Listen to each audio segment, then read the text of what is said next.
దీన్ని ఒక ఎమ్మెల్యేగా ఎలా చూస్తారు? ఈరోజు అసెంబ్లీ సమావేశాలు ఆ, స్టార్ట్ అయిన సందర్భంగా వైఎస్ఆర్సీపీ నాయకులు, వైఎస్ఆర్సీపీ ఎమ్మెల్యే పులివెందుల ఎమ్మెల్యే రావడం, వాళ్ళ బ్యాచ్ 11 మంది రావడం జరిగింది.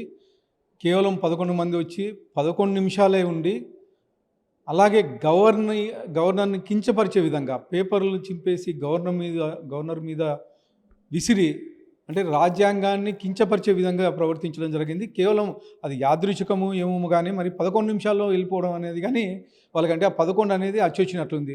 అంటే గతంలో ఎలక్షన్ జరిగినప్పుడు కేవలం 11 సీట్లు మాత్రమే వచ్చాయి.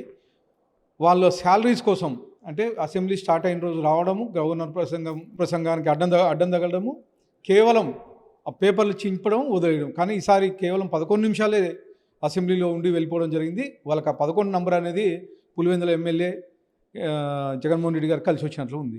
అంటే ముఖ్యంగా వాళ్ళు ఏదైతే ఉందో మీరు చెప్తున్నట్టుగా గవర్నర్ ప్రసంగాన్ని అడ్డుకోవడము, లేదంటే ఆ రకంగా బాయ్కాట్ చేసి వెళ్ళిపోవడం అనేది మీ కూటమి ప్రభుత్వం